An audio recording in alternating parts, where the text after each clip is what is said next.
नमस्कार, मैं सौरभ शुक्ला। पश्चिम बंगाल की राजनीति में इस समय बड़ा उबाल आया हुआ है।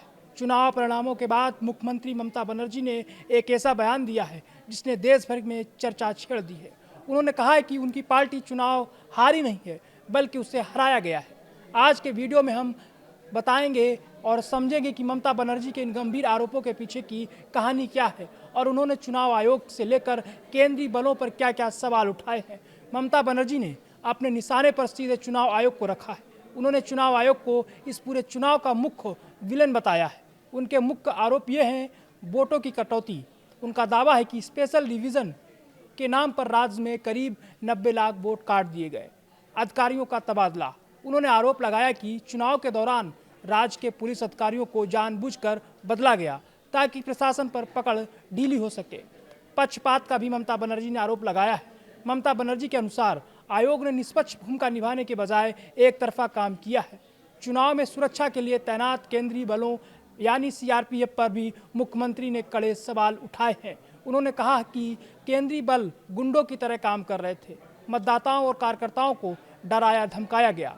आरोप यहाँ तक है कि काउंटिंग के दिन बुजुर्गों को पानी तक के लिए परेशान किया गया और टीएमसी कार्यकर्ताओं के साथ मारपीट भी की गई है। ममता का कहना है कि ये चुनाव नहीं बल्कि लोकतंत्र की निर्मम हत्या है। सबसे चौंकाने वाला आरोप ममता बनर्जी ने अपनी सुरक्षा को लेकर लगाया। उन्होंने दावा किया कि जब वे खुद उम्मीदवार के तौर पर काउंटिंग सेंटर जाना चाहती थी तो उन्हें रोका गया। उन्होंने आरोप लगाया कि उनके पेट और पीठ पर मारा गया और धक्का देकर बाहर निकाल दिया गया।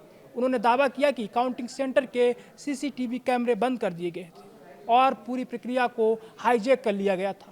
इन्हीं वजहों से उन्होंने साफ कर दिया है कि वे इस्तीफा नहीं देंगी, क्योंकि वे खुद को हारा हुआ नहीं मान रही।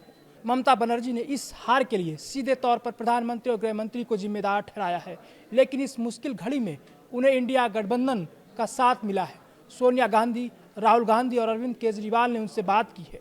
ममता बनर्जी ने हार के कारणों की जांच के लिए 10 सदस्यों की एक कमेटी बनाई है। उन्होंने कहा है कि वे सिस्टम के अंदर रहकर अपनी लड़ाई जारी रखेंगी। टीएमसी भवन पर कब्जे की कोशिशों को जिक्र करते हुए उन्होंने इसे बंगाल का काला दिन बताया है। तो ये थे ममता बनर्जी के वो आरोप जिन्होंने बंगाल की राजनीति में हलचल मचा दी है। एक तरफ बीजेपी अपनी जीत का जश्न मना रही है, वहीं दूसरी तरफ ममता बनर्जी इसे एक साजिश बता रही है। आपको क्या लगता है, क्या वाकई चुनाव प्रक्रिया में गड़बड़ी हुई थी या सिर्फ एक हार की हताशा है? अपनी राय कमेंट बॉक्स में ज़रूर बताएं।